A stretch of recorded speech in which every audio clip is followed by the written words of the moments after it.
Bonjour. Alors, ça va très, ça va comme donc merci encore une fois d'être présent aujourd'hui dans le cadre de cette 21e édition du Festival international du cinéma d'animation de Meknès, du cinéma de Meknès. Aujourd'hui, juste en fait, avant d'introduire ce Work in Progress, j'aimerais juste alors, on est beaucoup de Lambert, c'est un ami du festival. Il a déjà ici, il a présenté un documentaire exceptionnel sur lequel il avait travaillé. Mais au départ, on devait accueillir Stéphane Loin, qui est un producteur belge installé au Luxembourg et qui est un vrai soutien de ce festival. Donc il n'est pas là aujourd'hui pour des raisons de santé personnelle, mais en tout cas, je demande à Denis au nom de toute l'équipe de l'Institut de transmettre nos amitiés chaleureuses et vraiment un bon rétablissement déjà, et puis surtout le remercier pour tout ce qu'il a apporté et ce qu'il apporte pour ce festival, et notamment ces deux Work in Progress exceptionnels, le premier et le deuxième à 16 heures. Voilà. Et donc, je remercie Denis d'être présent, et puis surtout de souhaiter aussi la bienvenue à Alexis Gunon. C'est Mohamed et Abdel qui ont travaillé, c'est l'atelier scénario du l'Institut. Donc Alexis Gunon pour sa disponibilité, sa bonne humeur. Voilà. Merci beaucoup, merci à tous. Et merci, directeur artistique. Je vais trop vous présenter, je suis ravi de voir en effet une salle remplie comme ça, c'est toujours agréable. Je ne vais pas vous présenter Jean-François Lévionis, cet incroyable réalisateur qui nous a fait le bonheur de venir plusieurs fois ici au FICAC, parce que Denis va le présenter, on verra un petit peu plus tard. Mais on verra pour participer. Et dans ce 352, donc en effet, après on explique entre le film 352 et une production, la différence entre les deux. Donc le film dont on parlait, c'est Zéro Impunité. Donc il a co-réalisé en effet un film très fort. Et c'est vrai que je pense qu'on ne se rend pas compte à quel point ce qu'a apporté Mélusine, ce qu'a apporté, c'est une coproduction très forte et parce qu'ils auraient pu aller facilement sur des longs métrages bankable, comme on dit, de suite, et ils prennent énormément de risques sur du long métrage d'auteur, comme on dit, avec des risques, l'un des premiers grands étant peut-être Ernest et Célestine. Je ne sais pas vous dire, même s'il y a eu plein de choses, évidemment, mais qui a été vraiment très important. Donc voilà, donc merci beaucoup d'être présent. Et si vous avez eu la chance de voir les films de Jean-François Lévionis, je pense que c'est l'un des films les plus attendus, presque autant pour moi que le Miyazaki. Donc voilà, c'est pour dire, donc, je te laisse la parole et on va dérouler un petit peu, puis après il y a un temps de questions-réponses avec vous, bien sûr. Merci beaucoup. Merci Alexis. Donc bonjour à tous. Tout le monde m'entend bien? C'est bon pour le micro? Donc voilà, Denis Lambert, je suis l'assistant réalisateur sur le film de Siokou, film de Jean-François Laguilloni. Comme disait Alexis, effectivement c'est un film intimiste en fait. Il faut savoir que c'est sur la jeunesse en partie de Jean-François Laguilloni. Donc c'est un récit autobiographique. Et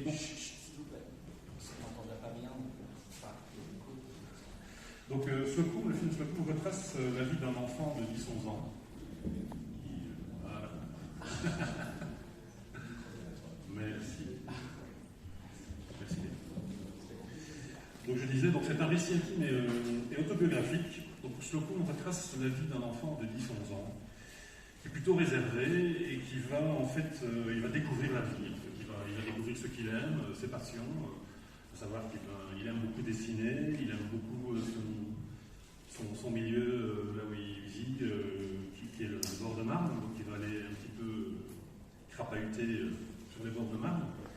Et puis aussi, il va commencer à voir sa famille différemment, c'est-à-dire qu'il va découvrir son père, sa mère. Avant, c'était naturel, c'était comme ça.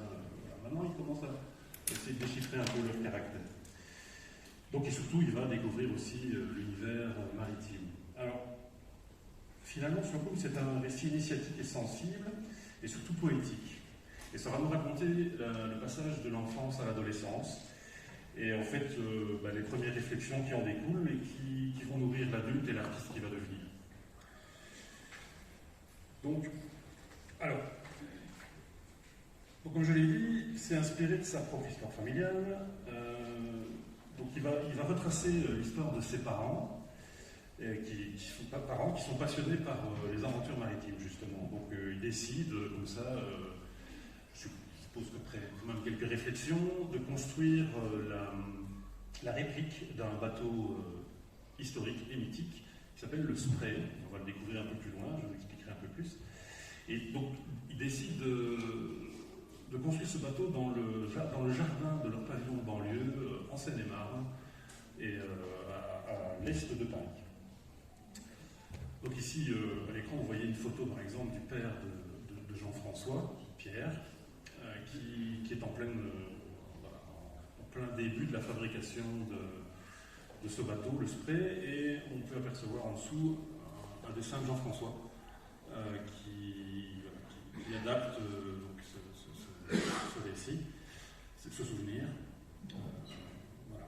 On va découvrir un peu plus les personnages au fur et à mesure. Alors, donc à cette occasion, donc François, donc Jean-François finalement, c'est François le héros de l'histoire, va commencer à s'intéresser à cet univers aussi passionnant qui est l'aventure maritime. Et alors, lors à un moment donné, il va chercher son père ce qui s'appelle le bistrot de la marine, et il entend ses amis l'appeler Slocum. Alors il ne sait pas qui est Slocum à ce moment-là. Et donc il va s'intéresser à ce personnage qui est en fait, petite histoire forcément, un marin extraordinaire qui a fait, c'est le premier à avoir fait le tour du monde à la voile en solitaire, en 1895. C'est un voyage qui lui aura pris 3 ans. On en parlera un peu après. Donc voilà, son père a ce surnom, de Slocum, donc que vous voyez ici à l'écran, Slocum, avec c'est un portrait assez connu du marin, avec son fameux chapeau de paille très spécifique, très reconnaissable, et le fameux Spray, qui est son bateau avec lequel il a fait le tour du monde. Alors, pour la petite histoire, il est parti comme ça en 1895, et il l'a adapté en cours de route, parce que, comme je l'ai dit, son voyage a duré 3 ans, et il l'a adapté pour une meilleure stabilité, enfin bref, voilà. Il faut se remettre à l'époque, c'est assez extraordinaire ce qu'il a accompli. Alors, je vais vous présenter ici quelques vidéos à la suite de Jean-François, qui est, vous allez voir, maintenant est un vieux monsieur quand même, il a 83 ans, et de sa femme Annick, qui vont vous parler en fait de l'intention et puis du scénario. D'accord ? Donc je vais les enchaîner, j'en parlerai un petit peu. Voilà, donc l'historique du projet, etc. Slocum est un film qui va avoir une place un petit peu particulière dans mon travail au long cours, si je peux dire, parce que c'est la première fois que je fais appel à des souvenirs d'enfance. C'est-à-dire, quand j'avais 11 ans, dans les années 50, en banlieue parisienne. On est parti d'une situation tout à fait réelle, puisque les personnages ont existé dans la vraie vie. Et la chose amusante, c'était évidemment d'en faire des personnages de papier, de leur offrir une dimension plus universelle et de les installer dans notre petit théâtre intemporel. Voilà, donc c'était Jean-François Annick pour l'intention. Maintenant, ils vont nous parler du scénario. Le sujet est un sujet dans lequel le narrateur, qui est le gamin, est dans une situation assez particulière. C'est-à-dire que son père et sa mère se sont mis à construire un bateau dans le jardin du pavillon en banlieue parisienne. Voilà. Donc il va assister à la construction du bateau, il va suivre ça avec beaucoup de passion, mais naturellement ça prend beaucoup de temps, les années passent, et il est obligé de compenser avec le journal de Slocum, qui est, il faut, je pense, le rappeler, le pape de toute la marine à voile. C'est le premier grand navigateur qui a fait le tour du monde en solitaire à navire. Ça se passe en 1880.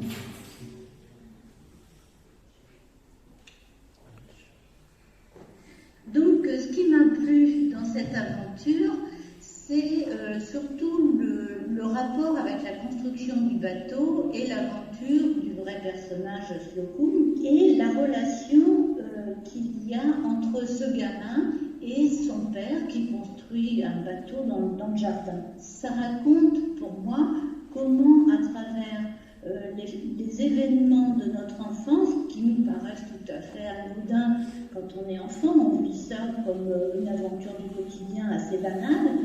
Ce qui m'a plu, moi, c'est la façon dont on peut raconter de quoi on est fait, parce qu'on est fait non pas forcément de l'aventure en elle-même, de la construction du bateau en l'occurrence, mais de tous les fils qui ont été tissés à travers cette aventure, avec les parents, avec la vie, avec la perception des choses que l'on a.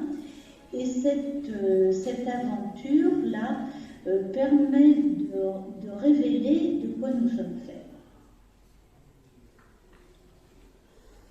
Donc voilà, vous venez de voir Jean-François et Annick, qui sont des personnages authentiques et très sensibles. Donc vous pouvez leur faire confiance pour le scénario, pour qu'il y ait de l'émotion. Et voilà, donc ici, voilà, c'est à ce moment-là, les intentions sont données, le scénario est écrit, et il va commencer alors pour Jean-François son processus habituel, il fait toujours comme ça, il va commencer à griffonner. Et il griffonne, ça je peux vous dire qu'il remplit des feuilles de papier, ça il noircit. Hein. Il noircit, et donc il commence par des dessins, des petits dessins comme ça, et comme il dit, même si là on en voit un petit peu, il n'aime pas mettre de cadre. Il n'aime pas mettre de cadre, il commence à faire des dessins de situation. Voilà. Juste par contre, c'est important, je sais que beaucoup de gens connaissent, mais juste dire que souvent on part en effet sur ce storyboard, même si on est dans un festival, beaucoup de gens, mais vous préciser pourquoi. Oui, justement, Jean-François, lui, ne veut pas rester dans le cadre. Voilà, mais j'y viens. Ah, pardon, non, aucun problème. Oui, tu fais bien de le préciser, parce qu'effectivement, voilà, alors, c'est pas un processus classique, en fait, de démarrage, c'est-à-dire que quand on... Voilà, moi, je suis storyboarder, effectivement, on part d'un script, et on a le texte, on a les cases, ok, ça se passe à tel endroit, à telle heure, tel moment de la journée, avec tel personnage, tac, tac, on décide dans le cadre des personnages, on est très scolaire, hein, mais Jean-François pas du tout. Jean-François pas du tout, il dessine à tort et à travers sur des grandes feuilles de croquis, et en fait ce sont les prémices de ce qu'il appelle l'animatique sauvage. Donc c'est même pas encore le storyboard, ce qu'il appelle l'animatique sauvage, donc c'est-à-dire que c'est à ce moment-là, une fois qu'il a fait tous ces dessins que vous voyez à l'écran, il va prendre son petit appareil photo, même pas un téléphone, hein, il va prendre son petit appareil photo, et il va prendre des photos comme ça, il va cadrer lui-même ces dessins, et ça va donner ceci, l'animatique sauvage. Donc j'ai deux extraits ici, on va regarder le premier. Vous verrez donc que c'est brut, c'est pur, parce qu'il y a ces dessins, il y a sa voix, et c'est vraiment déjà un objet en soi.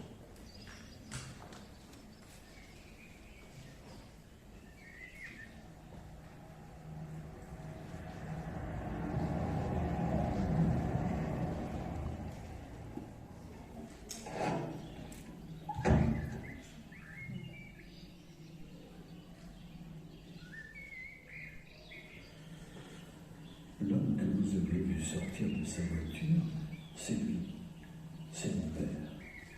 Il vient de finir sa tournée de représentant de commerce enfin et spirituel. Dès qu'il a franchi la porte de la maison, il change son costume pour une salopette qu'il a trouvée au surplus américain. S'il fronce les sourcils comme sur ce dessin, ce n'est pas de la mauvaise humeur. Il a toujours fait ça, comme s'il avait une mission importante à accomplir à tout moment, même s'il s'agit de renforcer le grillage du poulailler. On l'appelle encore Slocum à cette époque. Ma mère s'appelle Geneviève. Elle est presque aussi âgée que mon père, mais je la trouve encore jolie. Pour le moment, son cœur est partagé entre ses poules qu'elle aimerait laisser en liberté et le besoin de protéger les haricots verts que mon père a surmonté d'un gréement de bambou inutile puisqu'elle est en train de lui faire remarquer que ce sont des haricots nains. Ah, j'oubliais, le gamin qui les regarde depuis la fenêtre et qui ne pense à rien, c'est moi. Nous sommes à la fin juillet. Voilà, ça continue. en fait, voilà, vous venez de voir vraiment les dessins de Jean-François et sa voix. C'est comme ça que le film commence à naître. Dans la tête de Jean-François, il fait toujours ce processus-là. Et voilà, alors comme je disais, c'est un objet en soi parce que il est déjà très... tout est là en fait. Et il fait ça tout seul. Il a ce processus créatif très particulier. Et donc ici, on découvre dans c'est le début du film, c'est sa famille, c'est un petit peu l'univers, comment ça va se passer. Donc c'est avant qu'on commence à construire le bateau.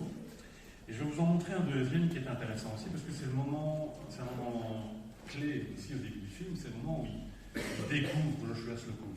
Parce qu'évidemment, ses parents étant férus, comme je l'ai dit, d'aventures maritimes, la bibliothèque est remplie de ces aventures et de ces récits de voyage des marins de renom, comme Joshua Slocum.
Il faut aussi souligner que Jean-François est un monsieur de plus de 80 ans, il a sa voix, et tout ça retranscrit par sa voix sur son expérience, sa chaleur, son émotivité, etc.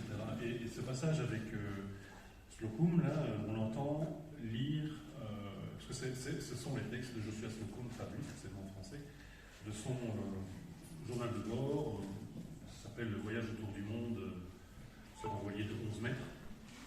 Et donc en fait, voilà, c'est toute la sensibilité du film passe aussi par là. Juste ce qui est extraordinaire, c'est que maintenant on passe beaucoup par les animatiques. Donc là, on est dans la base même, vous allez voir l'animatique, il n'y a pas de mouvement, et pourtant, et je crois que François, c'est un moment qu'on on comprend déjà le timing, l'objet qu'il veut mettre en tant qu'assistant réalisateur, c'est important d'avoir justement quelque chose d'un peu libre comme ça, mais aussi bien. Exactement, le timing ici est déjà posé, c'est-à-dire précisément la lenteur du scénario, du film. C'est important pour Jean-François ça. Il faut prendre le temps de bien poser les personnages, bien poser le décor, et puis surtout prendre le temps de ressentir des émotions en fait. C'est vraiment ça la ligne de conduite de Jean-François. Après évidemment il y a des contraintes un peu plus techniques qui vont arriver, mais grosso modo le rythme va rester le même. Alors une fois que l'animatique sauvage est fait, il commence à rechercher, il griffonne tout le temps, donc il commence un peu à rechercher un petit peu ces personnages, comment il va les faire. Alors, là, ce sont vraiment les prémices, c'est des premiers croquis, donc là, c'est carrément un portrait familial qu'il a redessiné. Donc on voit son père, sa mère et lui enfant. Comme vous rappelez-vous la première photo que je vous ai montrée, donc là, ici, c'est une des premières ébauches également d'une des intentions du film, le fameux bistrot de la Marine, où François a découvert que son père était surnommé Slocum. Et puis ici, un peu une illustration évocatrice de ce que va être le film. François dans le bateau en chantier, en train de rêver à lire le journal de bord de Slocum. Une fois que ces premières ébauches sont faites, là c'est à ce moment-là que j'entre un peu en scène, à ce moment-là, parce que avant tout le travail, c'est lui qui l'a fait avec Annick. Et ici, je commence à arriver et on commence à mettre des choses en place un peu plus pour la production. Donc, voici les premières esquisses de François, toujours avec son trait très enlevé et rempli de sensibilité. Ici, on voit Geneviève, la relation Geneviève-François. Et puis ici, voilà, ça c'est le frère de Pierre, Jean. Donc les petites choses commencent à... C'est pas encore très ordonné, mais ça commence un petit peu à se poser. Et puis, voilà, c'est ça dont je parlais. Jean-François continue à dessiner et il commence à décliner un petit peu les différents personnages. Enfin, ici c'est en l'occurrence le personnage de François, comment il se voyait enfant, on va dire. C'est très, très épuré, très simple, parce qu'en fait, François, enfin, il se voyait comme ça, comme quelqu'un d'assez réservé, il se disait un peu transparent. Ce sont ses propres mots. Donc c'est pour ça qu'il a un visage un peu lunaire, mais après, voilà, tout ça évolue au fur et à mesure. Donc ce sont ces différentes tenues au cours du film. Voici Geneviève, la version aussi finale en dessin de Jean-François. Voilà, femme au foyer et occasionnellement, enfin pas occasionnellement, elle a aidé son mari à construire le bateau, donc aussi en salopette de travail. Et voici Pierre, le père de Jean-François, dans sa tenue principale, là, en salopette, et puis en costume, parce qu'il était représentant de vin et spiritueux. Voilà. Et juste, il y a des références photographiques ou non, ça c'est Jean-François? Alors on voit ça. Et ça, ce sont encore les dessins de Jean-François. Donc là, on discute, il montre ses personnages, et puis là, voilà, on commence à réfléchir un petit peu à la 3D. À ce moment-là, ce sont les prémices, parce que je ne l'ai pas encore dit, mais le film sera en 3D, je vous expliquerai tout ça pourquoi après. Et donc, oui, voilà, on a des références photographiques, effectivement, qui auront été très, très importantes après, parce que, aussi, je vais vous expliquer plus tard, on a un processus de posing 2D aussi, en plus, donc voilà. Mais bref, à ce moment-là, on en est là, les couleurs sont posées par Annick, et donc on voit quand même la prod qui commence un petit peu à prendre forme. Donc quelques personnages secondaires. Alors petite anecdote sur par exemple la première planche que vous venez de voir, ici c'est le barman, non c'est le voisin, le barman et le gardien du musée. C'est volontaire qui fait comme ça, et petite anecdote, donc quand on a commencé à les modéliser, il m'a dit ah mais non ça ne va pas du tout, il est trop gros. On a mis sur le dessin, etc. Oui mais non, hein. Il est trop gros, la guerre est passée par là. Donc ça c'est quelque chose parce que ça se passe fin des années 40, en 1949 ça commence l'histoire, et en fait il n'a pas arrêté de me dire, bon, c'est assez traumatisant de souvenir qu'après la guerre les gens étaient minces, maigres maintenant. Bon, ici effectivement ils ne sont pas du tout maigres, mais bref on a adapté, il n'y a pas de souci, le barman dans le film est un peu moins épais. Voilà, divers personnages, autres, la grand-mère, les personnages, voilà, quelques poules. Donc tout ça va enrichir l'univers. Alors, ceci sont des choses 3D, mais work in progress, donc ça a été beaucoup transformé, donc là, il est trop gros. Voilà, enfin bref, ça c'était vraiment les prémices de la 3D, qui vous verrez aussi fort évoluer depuis. Alors, petit aspect de ce genre de film, les figurants, il y en a beaucoup en fait, on pourrait se croire que c'est une histoire simple, etc., mais en fait, ça passe par certaines choses, il faut de la crédibilité, et donc, voilà, par exemple, une file pour aller chercher du chocolat avec un carnet de rationnement qui est toujours malade, ben voilà, il y a une file de gens, il faut bien les faire. Donc pour ça, en fait, donc sur les dessins de Jean-François, qui sont super vivants et très nostalgiques, on place des gabarits 3D donc, qui vont être réutilisés, des grands minces, des femmes, des hommes, des petits gros, des grands gros, des vieux, etc. Enfin, pas beaucoup de gros, parce que la guerre est passée par là. Ça, je l'ai entendu, mais voilà, donc c'est un petit peu le processus. Alors, voilà. Donc ça, après moult essais et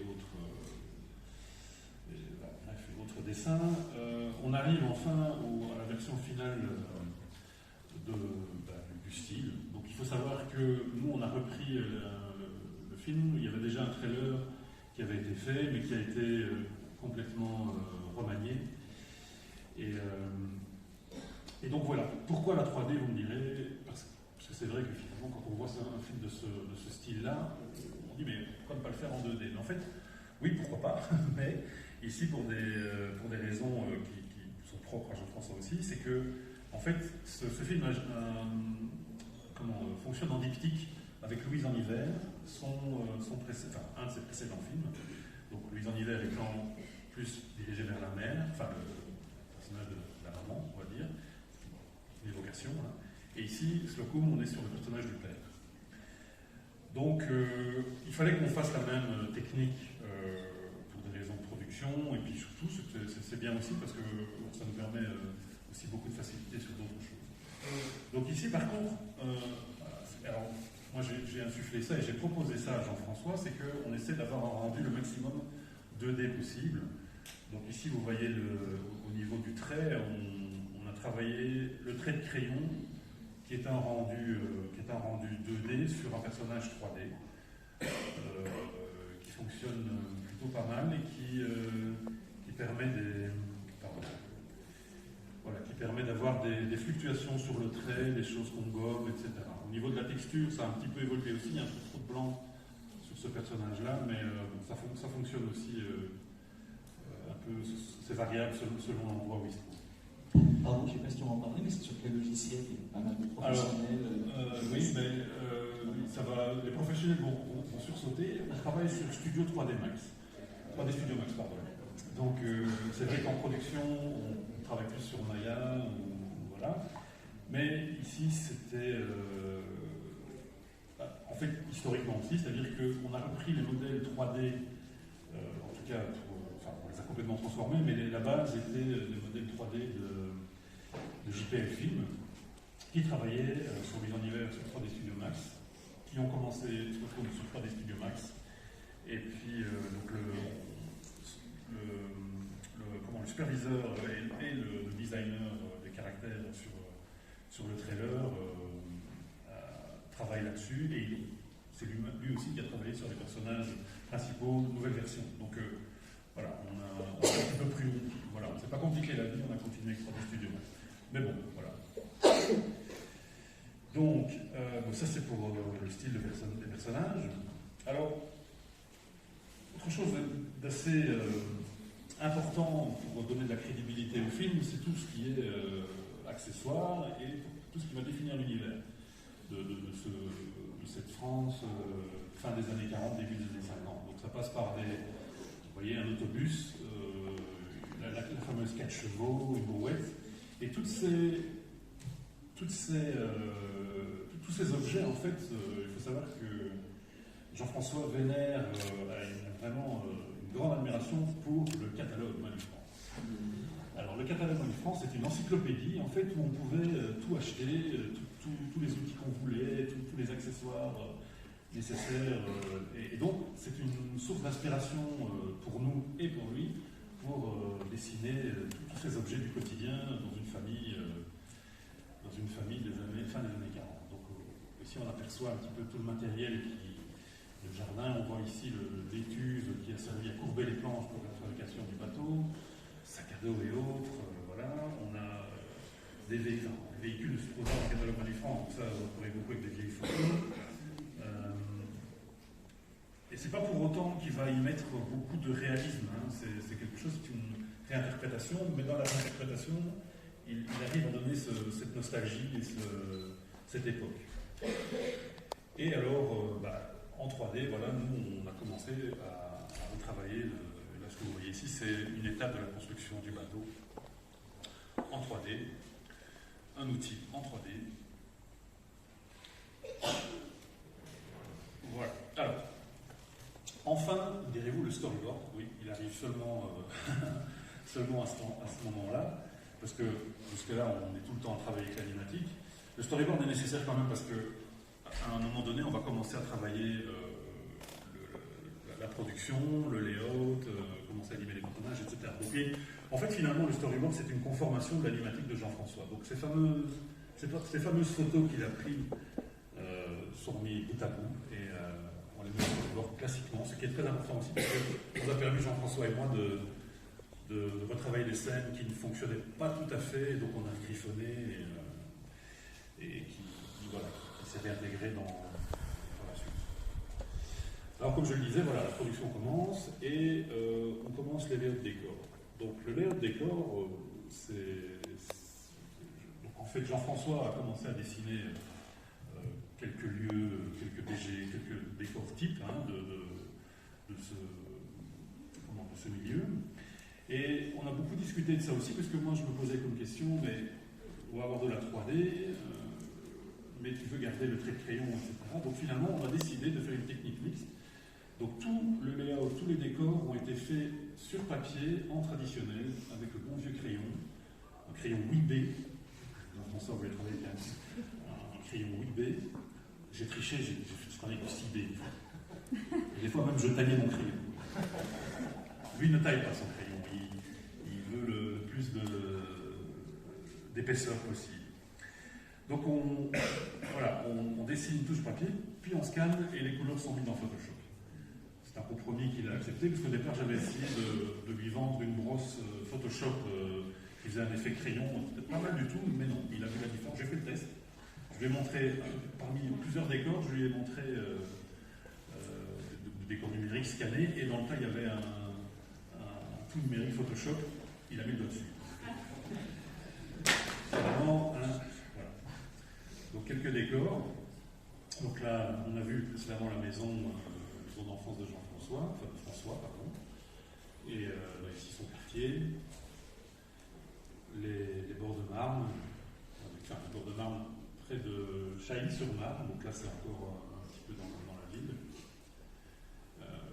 Le fameux bistrot de la Marine dont je parlais. Voilà, et puis donc tout ça a été mis en couleur. Alors les couleurs sont assez douces et passerelles. Donc la base est une base d'aquarelle aussi faite par Jean-François.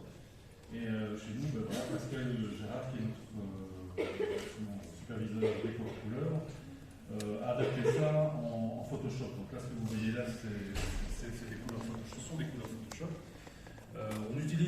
On réutilise le crayon aussi de Jean-François, parce que c'est vraiment une partie importante de son œuvre, c'est son trait de crayon, et donc ça, il faut absolument qu'on le garde. Donc voilà, on a des choses comme ça, mais tout en gardant le crayon. Et alors même, vous le verrez dans quelques exemples plus tard du bord de Marne, on réutilise le crayon le crayon frotté, les hachures, pour un petit peu remettre en couleur et donner du relief à ces couleurs. Ce bistrot de la Marine. Voilà, donc il faut savoir aussi qu'on essaye d'avoir un vignettage pour donner.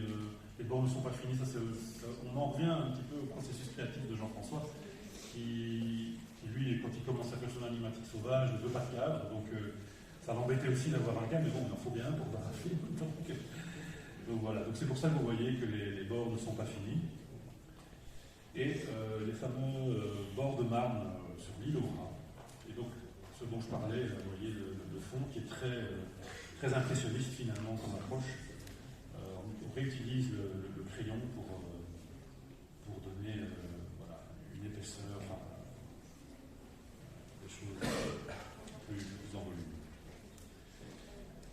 Voilà, donc ça donne un peu une idée de l'ambiance du film, de cette nostalgie d'enfance.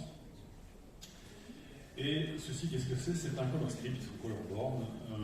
Donc tout le film est fait comme ça en premier, donc des petites vignettes. Ce sont les vignettes de Jean-François, qui a utilisé pour son animatique, et on a mis un jeu de couleur pour avoir justement toutes ces différentes ambiances selon les séquences qui passent. Donc les couleurs, je vous disais, voilà, ici les couleurs maritimes. Donc ça, ce sont des peintures de Jean-François.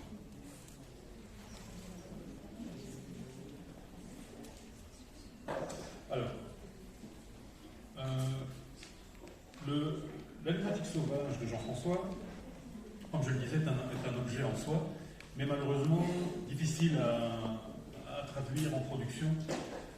Donc on est obligé de faire une conformation en layout posing avant la 3D. Donc on fait un layout posing 2D. Donc on refait toutes les séquences avec là, plus comme tu disais Alexis, de dessins qui vont s'enchaîner, etc. pour par commodité, voilà, pour l'animation. Donc je vous propose il y a 2 extraits et je vous montre le premier. Qui est en fait, pardon, excusez-moi, petite précision, c'est le layout posing sur l'animatique sauvage que vous avez vu précédemment.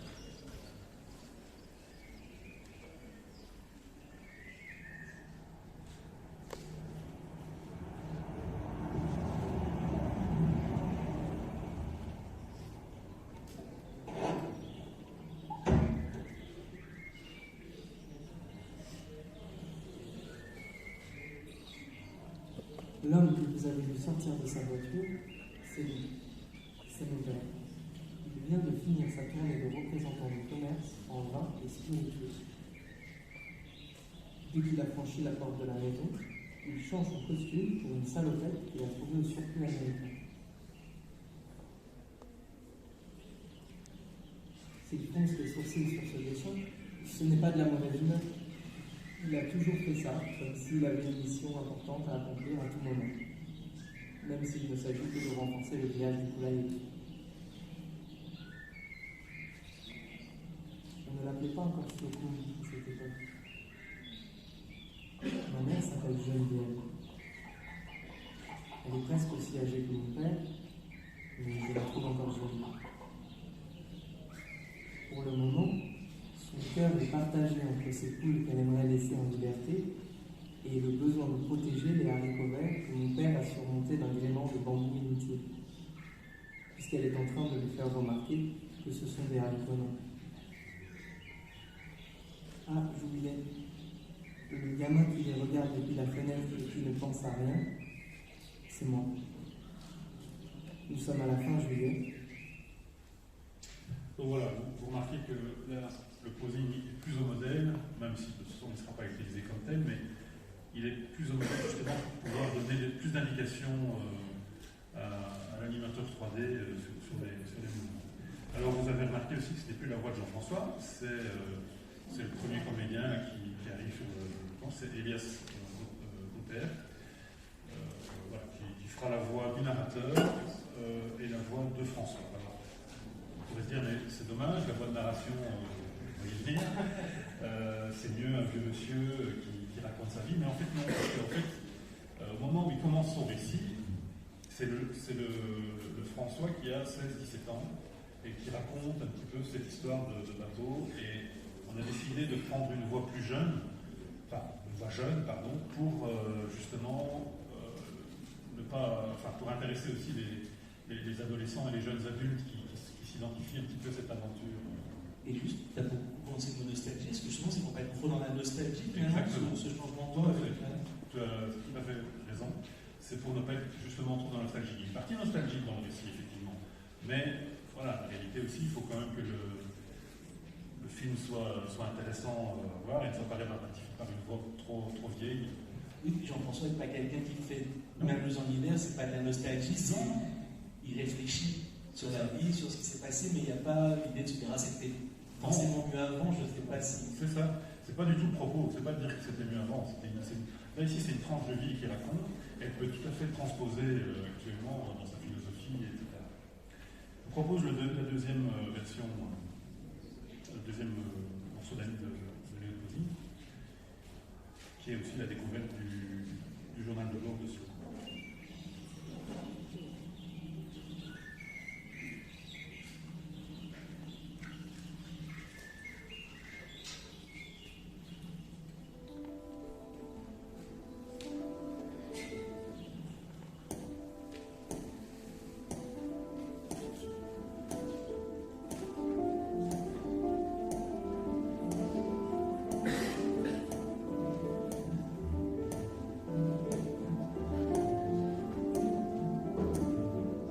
Juillet 1895.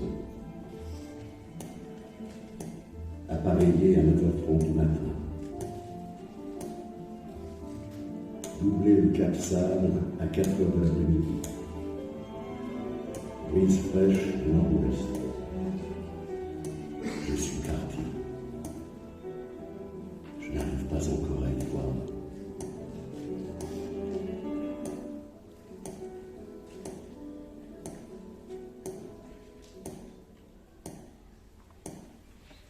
Voilà, excusez-moi pour le son, effectivement, il n'était pas très bon, mais ça me fait penser que je vais vous dire quelque chose aussi, c'est qu'au niveau de la musique, Jean-François fonctionne toujours comme ça aussi. Avec son animatique sauvage, il pose directement la musique. Il demande à un de ses amis compositeurs et il compose une musique pour le film. Et elle va être là du début à la fin. C'est ça aussi une des touches de Jean-François, on va dire de la part de Jean-François, c'est qu'il est musicien, il est mélomane et ça fait partie du rythme de son film aussi, la musique. C'est comme ça qu'il va l'aborder, il va la poser, et ça l'aidera pour tout ça. Alors, autre chose très importante aussi, ce sont les maires dans Slocum. Évidemment, c'est un peu un défi. Parce que, voilà, il faut... Enfin, on va en parler juste après, mais le film est en 3D et il faut quelque chose de correspondre avec le style qu'on a commencé à mettre en place. Voilà. Alors pour ça, il s'est inspiré de dessins de Léon Hafner, qui a illustré une des éditions du journal de bord de Slocum. Donc Léon Hafner, en fait, est un peintre français du fin du 19e, début 20e plutôt, et qui est donc peintre, illustrateur, etc. Et il a d'ailleurs eu le prestigieux titre de peintre officiel de la marine en 1918. Donc, en France, c'est une institution. Donc, on s'est inspiré de ces croquis parce qu'ils sont très, justement aussi, très basés sur le trait. Ça nous semblait intéressant comme approche, même si après vous allez voir, ça a évolué. Mais je veux dire, ça, pour la sensibilité, sentir la mer, je trouve qu'avec quelques traits, il est arrivé à la traduire. Alors, comme je vous le disais, c'est en 3D, donc on est passé par plusieurs étapes et finalement, on a la principale difficulté pour la mer, c'était de sentir la force et la puissance de la mer. Elle est toujours lente, la mer. Même si elle est démontée, elle est lente. C'est le vent qui est rapide. C'est quand les vagues ça rabattent que c'est rapide. Mais quand on est sur mer, l'océan est toujours bouge avec beaucoup de puissance, mais très lentement. Donc ici, c'est un des premiers, c'est un des tests finaux, on va dire. Le bateau est juste là pour information, il n'est pas animé vraiment, mais c'est pour avoir une idée.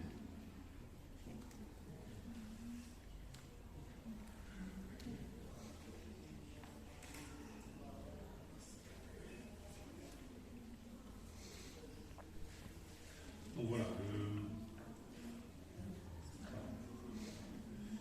encore une fois.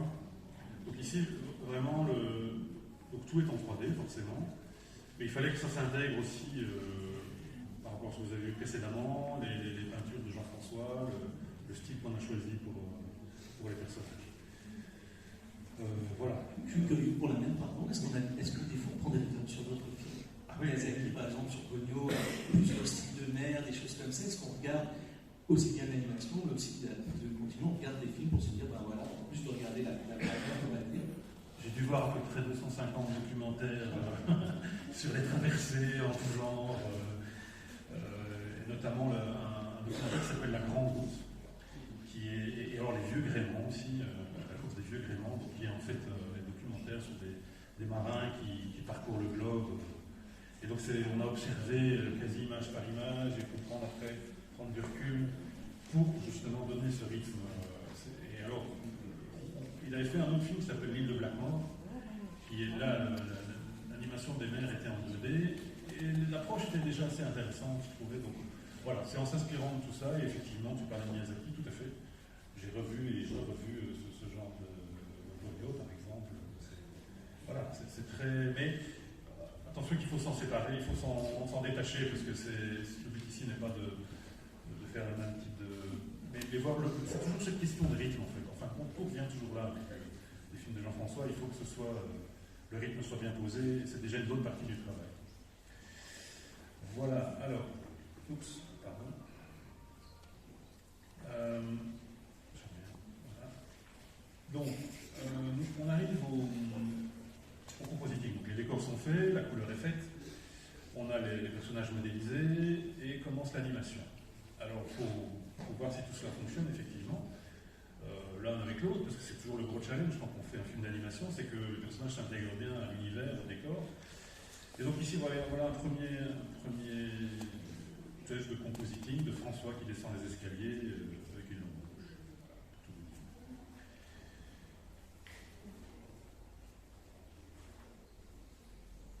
Donc, voilà, on voit que finalement, on a une approche 2D, y compris dans le type d'animation, qui est en fait une animation à deux images. Pour ceux qui ça parle. Donc on ne fait pas en step 1, on fait en step 2, et on choisit les nombres d'images. Comme c'est de la 3D, on peut faire une animation assez fluide, mais on choisit de retirer les poses qui sont trop fluides, qui permettent trop de fluidité. Donc ce qu'on veut ici, c'est clairement une espèce de petite saccade propre à la 2D. Voilà, je vais vous montrer le deuxième exemple. Voilà, donc c'est vraiment la volonté, c'est d'avoir vraiment ce rendu. On voit que c'est de la 3D, on est d'accord, on ne peut pas le cacher, on ne veut pas le cacher non plus forcément, mais on voulait trouver quand même le bon compromis pour l'animation y compris, une animation proche de la 2D. Alors, je vous parlais des voix, donc ici on voit Jean-François avec Elias qui a le rôle de François. Ça a été enregistré chez Piste Rouge, chez Christine et Bruno Cesson. Voilà. Donc, il donne ses directives. Et ça, c'est Jean-François qui s'en occupe. Je ne mets pas mon doigt là-dedans, c'est son bébé, c'est comme ça. Donc les autres voix, donc on a Grégory Gatois qui fait la voix du père, je pense que vous connaissez certainement, et Coralie Zaonero et Elias Hauter, respectivement pour la mère et pour François. Alors, la production, voilà, c'est un film c'est un film avec une réflexion de production particulière, parce qu'en fait, c'est un budget raisonné, je ne peux pas dire autrement que je ne vais pas dire. Donc il faut trouver des solutions, surtout il faut trouver des gens qui sont bons pour ça, à savoir ici, je me posais la question en introduction, chez Mélusine Production et chez Studio 352, donc Mélusine Production étant la société de production et le Studio 352 le studio d'animation de la société de production. Donc moi je travaille pour Studio 352 et en fait l'équipe avec qui on travaille, c'est pour ainsi dire la majeure partie de l'équipe, on se connaît depuis 20 ans. Donc c'est des personnes en qui j'ai confiance, qui sont assez, pluridisciplinaires, donc elles ont beaucoup de cordes à leur arc.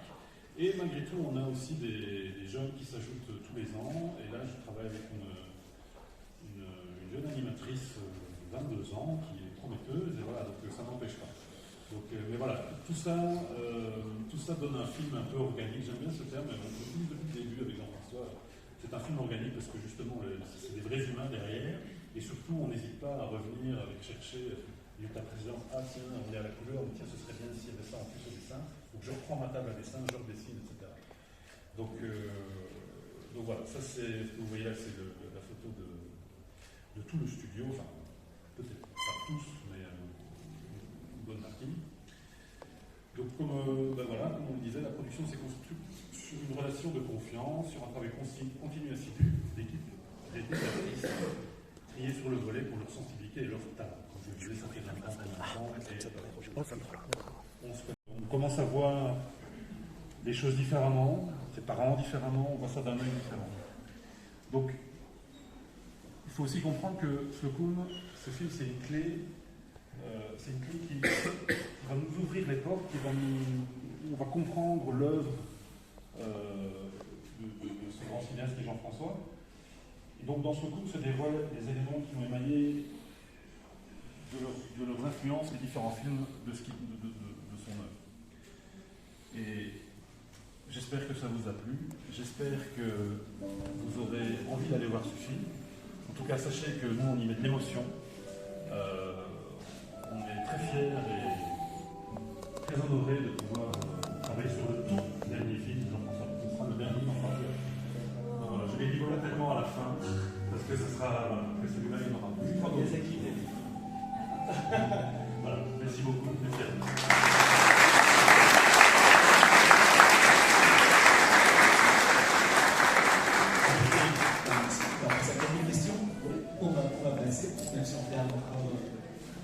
Merci à toi, merci pour toutes ces images. En effet, on l'a dit, hein, si vous regardez, replongez-vous dans le cinéma Jean-François Negueny, il y a des choses comme, bien sûr, Mademoiselle et les Violoncellistes dans ses premiers, La traversée atlantique à la rame, ses premiers courts-métrages jusqu'à 12 ans d'hiver, la mer, et je pense que ce film va l'expliquer à quel point ce bateau, parce que sans... Je ne sais pas si c'est dans le film, mais c'est vrai qu'il explique qu'on n'a jamais vraiment navigué. Alors je ne sais pas si le film ça sera la même chose, on découvrira ça dans le film, en tout cas dans la vraie vie. Je ne vais pas spoiler. Voilà, donc on ne verra pas dans la vraie vie, c'est vrai que ça rentre, parce que je pense que ça bâtit aussi son envie de mer justement et d'aller. Comment on travaille avec Jean-François Negueny qui se déplace plus trop dans sa maison en Bretagne? Ça se passe comment le travail en tant qu'assistant réel avec lui? Alors, effectivement, c'est un peu compliqué, surtout qu'il y a eu un peu cette pandémie à un moment donné, donc Jean-François est assez âgé. Mais j'ai été quelques fois jusque-là pour la prémisse, pour retravailler, pour regarder les scènes, les séquences. Je fais quelques séjours et lui aussi est venu à certains moments, mais on communique à l'ancienne, par téléphone finalement, de ce Skype ou l'entente fiable, c'est pas son truc. Donc on le fait de temps en temps, voilà, et ça marche très bien comme ça. Il continue à dessiner des choses pour moi, pour donner des exemples de choses, et il envoie ses dessins par la poste, ça fonctionne. Je lui donne 2 coups de fil par semaine, on se voit ponctuellement dans l'année, et ça marche. C'est intéressant ce travail. Est-ce que pour toi, travailler avec quelqu'un qui a maintenant cette liberté, à un moment donné, il explique bien, il est venu, c'est cette idée, maintenant il se dit, moi la technique c'est bien, mais je ne veux plus trop en entendre parler, maintenant moi je suis un conteur, je veux raconter mes histoires, il a écrit des romans aussi, Jean-François Negueny, donc il y a vraiment cette idée-là, et il a une liberté, comme tu le dis, comme on sent, avec ses animaux sauvages, etc. C'est intéressant pour toi de te confronter à quelqu'un qui peut-être travaille un peu différemment dans un cadre classique. Dans la vie, c'est très intéressant. Parce que du coup, on replonge dans l'aspect artistique de notre métier. On n'est pas que technique. Donc en fait, moi je dois interpréter, je suis vraiment sur les 2 côtés, je dois interpréter l'artistique et le traduire en technique. Et alors effectivement, il ne veut rien avoir à faire avec tous les problèmes techniques, etc. Donc moi on a quand même mis en place un pas qui peut voir les choses. Donc il s'est cliqué, on s'est bien installé, et puis il voit les animations qu'on lui envoie, les décors qu'on lui envoie. Mais même s'il n'est pas du tout technique, il se rend compte de certaines choses quand même. Il ne peut pas demander l'impossible, etc. Donc des fois, Jean-François fait des concessions. Il fait vraiment attention, mais des concessions intelligentes. On pourrait croire qu'il refuse tout en bloc, mais non, en fait. Alors il y a des choses sur lesquelles il est intransigeant, donc sa mise en scène, effectivement, il faut qu'on en discute, et des fois il marque des choses qui ne vont pas, donc ça on en discute, mais sinon il est assez intransigeant, non, je l'ai pensé comme ça, parce que les regards, etc. Donc ça, il y a des choses à respecter tout à fait. Après, il est aussi ouvert sur plein d'autres choses. Justement, avec les épisodes, tout du long, tu sais, on a, évidemment, tu disais par rapport à la guerre, les personnages, etc., on sentait, voilà, pas la malice, c'est le mauvais terme, mais en tout cas, voilà, le fait qu'il savait exactement ce qu'il voulait, mais il y a cette possibilité, en effet, d'un seul coup, il se dit, bon, bah, ça fonctionne pas trop comme je voulais, donc voilà, et surtout quand toi, c'est en face, tu as quelqu'un dans cette histoire personnelle. Ah oui, c'est très délicat. Comment ça fonctionne, voilà, ce rapport? Alors, il faut être assez humble, hein, il faut vraiment respecter ça. Et puis surtout, il faut pas dénaturer l'œuvre. Donc, moi j'essaie de rester le plus proche des intentions de Jean-François. Effectivement, quand on fait un dessin que lui a fait, parce qu'il a ses dessins et il y a de la sensibilité dans son dessin, donc il faut le traduire, mais on peut le traduire. Du coup, mon travail, c'était de trouver comment traduire ça avec cette 3D, et donc du coup, c'est passé par le style de la 3D. Donc c'est pour ça que j'ai mis autant de temps aussi à établir le style, parce qu'il fallait qu'on ait autant d'émotions. On aura moins que de ces dessins, mais ça, malheureusement, c'est pas possible. Mais je trouve qu'on a réussi à faire quelque chose. Et c'est ça la difficulté du travail. Enfin, mon travail, en tout cas, cette difficulté-là, j'ai eu, maintenant ça va, ça s'installe, donc c'est bien. Donc, je peux poser une question en disant, j'imagine que le fait que ce soit son dernier film, pour l'instant, ça a aussi une pression à un moment donné qui doit être assez, pour toi, assez forte. Alors, je ne suis pas du genre à me rendre compte de ces choses-là, mais à un moment donné, je m'en rends compte quand même. Et alors là, j'ai constaté aussi que ça, je suis constant. Et alors,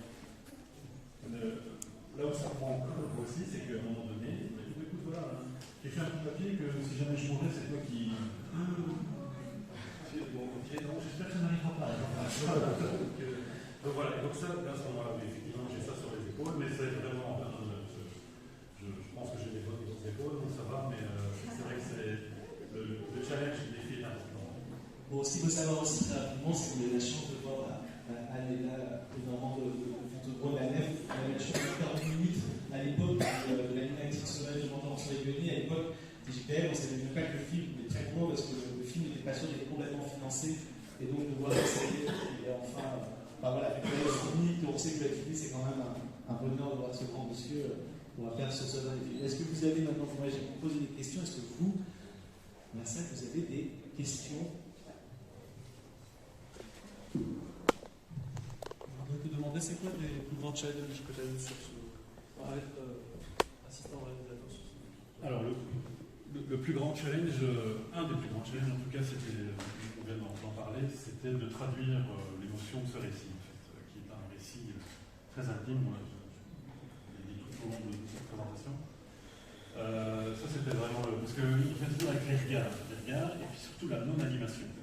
Donc c'est une animation très douce et tout passe par une intensité de posture.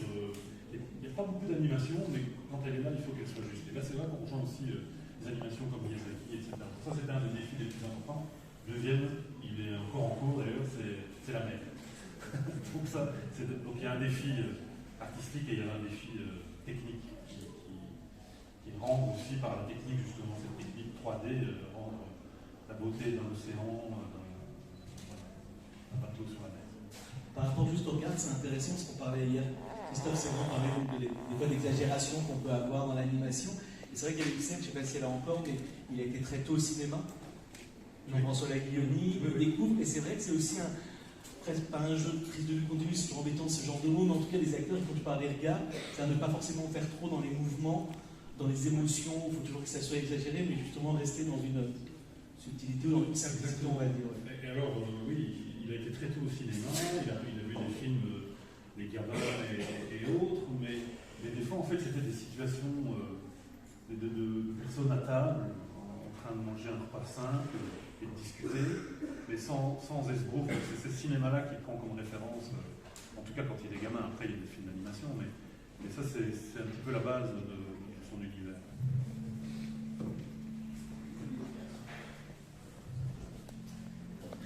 Jean-François est quelqu'un d'extrêmement gentil, plutôt taiseux en général, mais c'est quelqu'un qui a une idée très précise de ce qu'il veut. Donc ma question c'est comment il exprime sa frustration et ses désaccords. Est-ce qu'il utilise des mots? Est-ce qu'il exprime par des mots? Comment il dit les choses? Parce que je le vois mal exprimer de façon très très directe sa frustration. C'est quelqu'un de tranquille, effectivement, de calme, qui ne dit pas grand-chose, mais quand il dit quelque chose, on l'écoute. Et il dit les choses directement, il le dit sans animosité, sans méchanceté, il n'attaque pas la personne, il pose des questions. Et quand il est en désaccord, en fait, je ne l'ai jamais vu énervé, Jean-François, jamais. Mais par contre, il exprime ses doutes. Donc c'est là que je dis, il part des questions et il me questionne moi. Il me dit, mais tiens, est-ce que tu crois vraiment que... Et il dit, mais est-ce que tu penses que tu as été jusqu'au bout pour ça? Ce genre de choses, alors là. Donc voilà, mais bon, on s'entend très bien, mais c'est comme ça. Et en général, on est vraiment sur la même longueur d'onde, donc on n'a pas trop ce genre de choses. Maintenant, je crois qu'avec l'âge, il est devenu de plus en plus anxieux, et puis surtout, mais c'est aussi ce papier qui m'a fait signer, enfin voilà, bref, que c'est moi qui, donc voilà, mais je ne veux pas en parler, mais il sent aussi que lui, je ne sais pas pourquoi dans sa tête, il se dit, il faut que je le termine avant. Et donc ça, mais maintenant ça va, c'est sur la bonne. Voilà, c'est comme ça qu'il. Est-ce que vous êtes d'accord avec lui dans toutes ses idées ou il est d'accord de participer? Oui, non, je suis. En fait, on est vraiment d'accord sur 90%, sans problème. Mais même les 10% restants, s'ils existent, je conçois tout à fait. C'est normal. Si j'étais d'accord, j'étais oui, amen à tout, ça n'irait pas non plus. Mais donc ces 10%, je lui concède quand même, parce que c'est son œuvre à lui. Et je lui ai déjà expliqué pourquoi je n'étais pas d'accord. Il dit, mais non, ça fonctionnera, tu verras. Alors je lui fais confiance. Parce que c'est ça, c'est un monsieur qui a tout mon respect. Donc bon, ok, tu me dis ok, voilà. Est-ce que c'est pas aussi un peu ça? Hier, on parlait avec Christophe Serrand d'animateur, le mot caméléon. Est-ce qu'assistant réalisateur, c'est pas aussi être au service d'un réalisateur, de réalisatrice, et puis d'un film, évidemment, d'une vision d'un film? Oui, tout à fait. Moi, je me mets au service de l'œuvre, effectivement. C'est comme ça aussi que je fonctionne en studio, de toute façon. C'est pour ça que je suis en studio. Je ne mets pas en avant, mais je mets en avant plutôt mes compétences et ma diplomatie et tout ce qu'on veut pour pouvoir faire ce film. Donc c'est le film de Jean-François pour moi. Moi, je suis son assistant réalisateur. On pourrait résumer assistant technique. J'espère que je ne le suis pas complètement non plus, mais je veux dire, voilà. Donc pour moi, je me mets vraiment au service. Comme j'ai fait Zéro Impunity avant, je fais ça maintenant, j'ai fait des documentaires animés. Voilà, donc je suis assez caméléon, effectivement. Mais sans pour autant, je n'ai pas ma sensibilité artistique à amener dans le projet. Allez, on a encore 5-10 minutes. Est-ce qu'il y a d'autres questions dans la salle par rapport à ça? Encore une autre question de Catherine, non? Et là, vous êtes sûr, pas de questions, profitez. On peut peut-être demander alors. Allez-y, profitez-en, c'est une minute. Tu as parlé de diplomatie, et je voulais savoir comment tu fais pour cultiver cette. Mais quand on fait un film, il ne faut pas être dans la répression et dans le dictateur. Enfin, être dictateur, il faut être dans la diplomatie, c'est-à-dire qu'il faut savoir écouter chacun. On passe de Jean-François à animateur, ou les animateurs, ceux qui font les décors couleurs, les différents superviseurs. Pour moi, c'est comme ça que j'envisage, et être avec Jean-François me conforte dans ma façon de faire. C'est-à-dire que je ne suis pas fermé quand le processus de fabrication n'est pas planché. Il y a forcément des différences de loi, mais je le voyais comme ça, moi je trouvais que ça bougeait comme ça. Donc j'écoute aussi tout un chacun, je reste de temps en temps, mais surtout je prends en compte la vie des gens autour de moi, des artistes autour de moi. Donc c'est pour ça que je parle de diplomatie, parce que des fois il faut ménager la chèvre et le chou. Juste, il y a des choses qui sont changées. Des fois, c'est très difficile en animation, en 3D aussi, mais des fois, il y a, je sais pas, un artiste, une animatrice, peut-être qui dit, peut-être qu'on pourrait faire ça comme ça, et toi, donc, tu fais le lien avec Jean-François, en disant, il y a peut-être une idée là de faire ça comme ça. Tout à fait, notamment, je vais prendre l'exemple du Léo Posing, le 2D qu'on a fait. J'ai travaillé avec Johanna, qui a travaillé sur Louise en hiver. Et donc, pour moi, son apport et son conseil étaient importants aussi, parce que comme elle avait déjà travaillé avec Jean-François, elle dit, mais écoute, moi il me semble que, donc moi je traduisais cette animatique sauvage en posing, et des fois c'est des détails, il me dit, mais, je dis, tu fais comme ça, je fais comme ça, je dis, mais écoute, je suis d'accord, mais là, pour celui-là, cette scène-là, tiens, est-ce qu'on ne devrait pas plutôt, faire de gestes un peu moins forts, des choses comme ça, parce que Jean-François, je sais bien que dans Louise en hiver, il aimait bien ce type de truc. Alors je dis, vas-y, et effectivement, après ça passe. Et c'est comme ça que je suis à l'écoute de ce genre de conseils, quoi. Donc c'est du ping-pong. Alors, on n'en a pas beaucoup parlé, mais on l'a vu un petit peu, Annie Fleuret joue un rôle quand même extrêmement important dans le travail de Jean-François, et notamment au niveau de l'écriture, de la dramaturgie et tout ça. Jusqu'à quand elle intervient dans le processus créatif, Oui. en tout cas en ce qui te concerne toi? Oui, alors Annick, donc, finalement, c'est la compagne de Jean-François qui a écrit le scénario avec Jean-François. Donc c'est l'idée de Jean-François qui après s'est mis en musique avec des mots avec Annick. Annick fait aussi tout ce qui est personnage, tout ce qui est couleur sur les personnages, les props, etc. Et puis ça s'arrête là. Une fois que le processus, ce dernier processus est fait, tout est mis en place, elle s'arrête là. Maintenant, je suis certain que Jean-François lui montre tout. Maintenant, je n'ai plus de contact, enfin, c'est pas que je ne veux plus avoir de contact, mais c'est que maintenant, voilà, mon interlocuteur, c'est Jean-François, probablement qu'il demande son avis à Annick, et qui me dit après, je pense que, il ne dit pas c'est Annick qui voilà. Donc, normalement, elle n'intervient plus trop à partir de là. Il peut y avoir des changements, pardon, avant de prendre une question, il peut y avoir des changements quand même de scénario. Est-ce que c'est arrivé d'un seul coup de dialogue ou quand ils enregistrent, ils disent ça ou non? Là, c'est une fois que c'est mis en place, très peu réfléchi avant, pardon. Très peu, oui. Très peu en fait. Ouais. C'est assez posé. Les barres au même titre que la musique, les dialogues sont au cordeau, c'est assez juste. Très réfléchi avant. Oui, franchement. Parce que c'est ça qu'il y a une longue. Enfin, il a bien réfléchi tout avant. Bonjour. Bonjour. Alors, ma question, c'est par rapport au cinéma d'animation. Donc, pour un film, par exemple, qui n'appartient pas à cette catégorie, où il y a des vrais personnages, un vrai tournage sur place, on sait plus ou moins les imprévus qu'un réalisateur, un producteur peut rencontrer.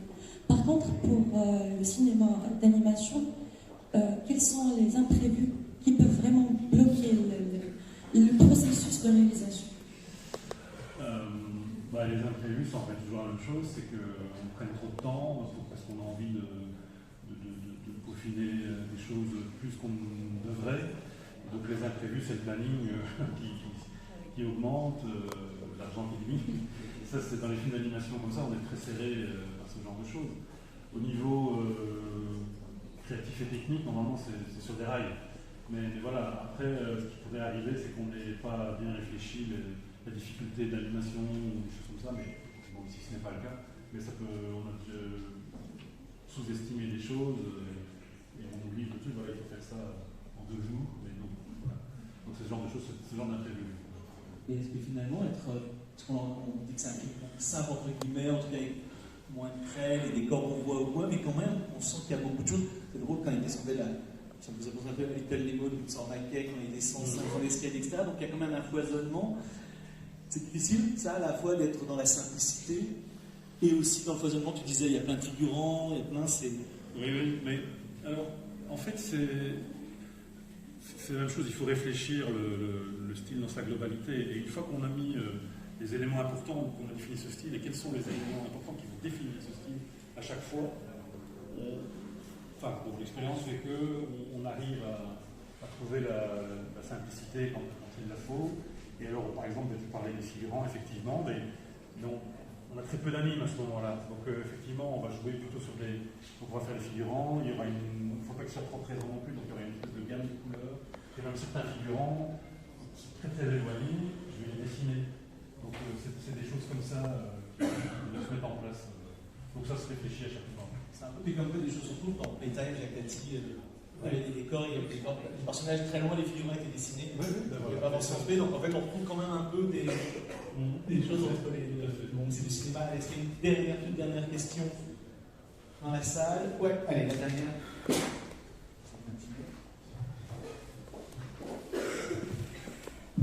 Bonjour.